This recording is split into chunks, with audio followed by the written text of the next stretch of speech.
விளையாட்டுக்கு சொன்னார்களோ? இல்லையே, விளையாட்டுக்கு சொல்கிறேன் என்று நினைத்தாயா? நிச்சயம் வருவேன் பார் என்று சொன்னார்களே.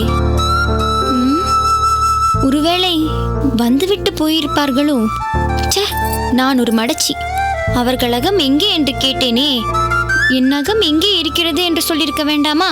நேராக அகத்திற்கே கொண்டு வந்து அதிரசத்தை கொடுத்திருப்பார்கள் அல்லவா?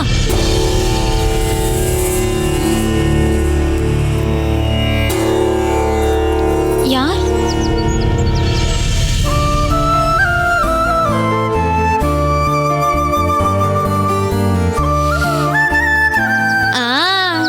அதிரச வாசனை.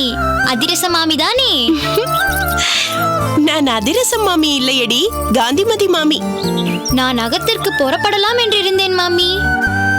கோபித்துக் கொள்ளாதேடி குழந்தை, சற்று தாமதமாகி விட்டது. இந்தா அதிரசம். மாமி, வாசனை ஆளை தூக்குகிறது மாமி. சரி சரி, உட்கார்ந்து சாப்பிடு.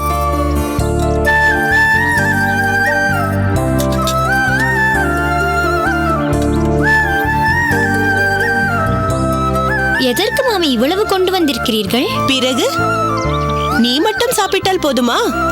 அகத்திற்கு கொண்டு போய் அம்மாவிற்கும் அப்பாவிற்கும் கொடுக்க வேண்டாமா? மாமி, அதிரசம் எப்படி செய்வது என்று எனக்கு வேண்டாம் வேண்டாம், என் அம்மாவிற்கு கற்றுத் தருகிறீர்களா?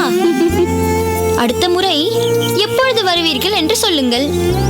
நான் என் அம்மாவை அழைத்துக் கொண்டு வருகிறேன். அதெல்லாம் ஒன்றும் வேண்டாம். ஒவ்வொரு வியாழக்கிழமையும் நான் கொண்டு வந்து தருகிறேன். சரியா? சாப்பிட்டு பார், எப்படி இருக்கிறது என்று சொல்லு.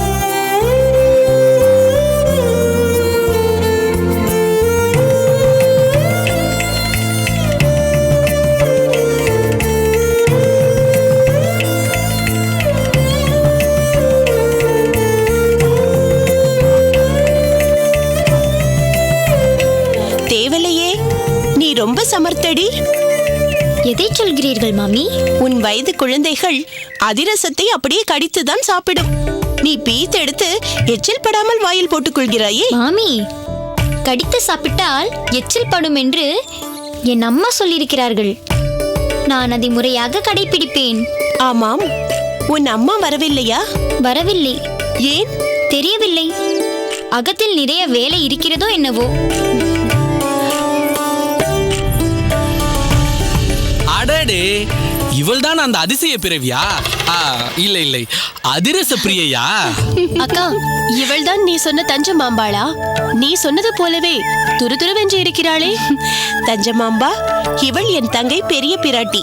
இவர் அவளின் அகத்துக்காரர். இவர்கள் அகத்துக்கு வந்ததால் தான் நான் புறப்பட சற்று தாமதமாகிவிட்டது. என்ன தஞ்சமாம்பா, மாமியின் கைப்பக்குவம் எப்படி?